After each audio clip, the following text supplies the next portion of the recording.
Morning, Randy. Morning, Sheriff. What'd you find? I found that the chain on the gate had been cut and that the door had been jimmied open to the well house.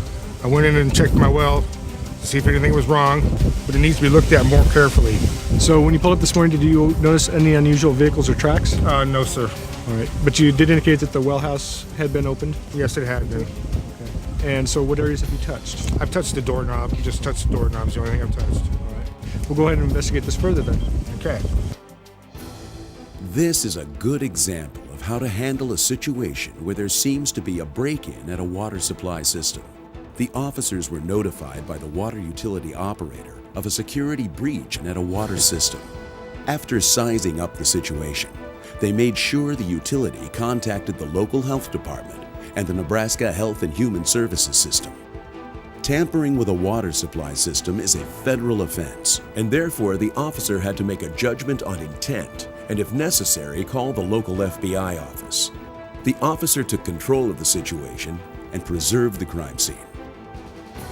Local drinking water systems may be targets for terrorists and other criminals wishing to disrupt and cause harm to the community water supply.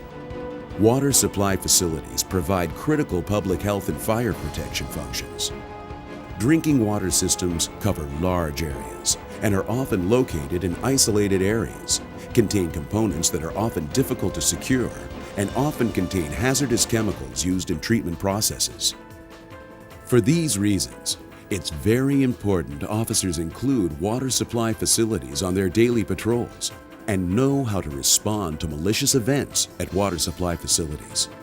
Examples of suspicious and/or illegal activities: strangers hanging around locks or gates, people on top of water tanks, unidentified vehicles near utilities, people dumping material into a reservoir, people climbing or cutting a utility fence, suspicious opening of manhole covers, fire hydrants, buildings, or equipment, people photographing utility facilities, structures, or equipment.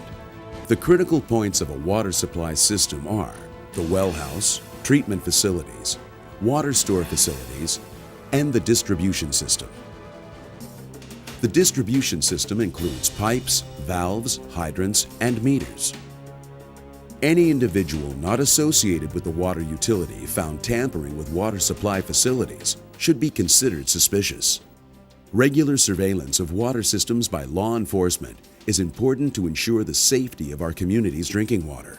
Located within a well house are the well and the pump itself. This is the source of our water in a groundwater system. Often the well pump is located underground and is not visible in the well house. The most common treatment process housed in a well house or separate treatment plant is disinfection. The most common chemical used for disinfection is chlorine. Chlorine is added to water in a variety of forms: solid, liquid, and gas.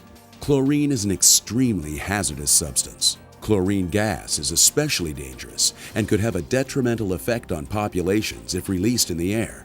Other common chemicals that may be found in a well house or treatment plant are fluoride and phosphates. Water is stored in various structures, including ground storage tanks, water towers, and pressure tanks. Water storage facilities have hatch openings, allowing personnel to enter the structure for cleaning and maintenance. The cooperation of local law enforcement and Department of Health and Human Services is essential in providing maximum protection of water treatment facilities, ensuring the safety of all communities. This has been an introduction to security and emergency response at drinking water supply facilities. Take the time to establish contact with drinking water supplies in your area and become familiar with their facilities and emergency response plans.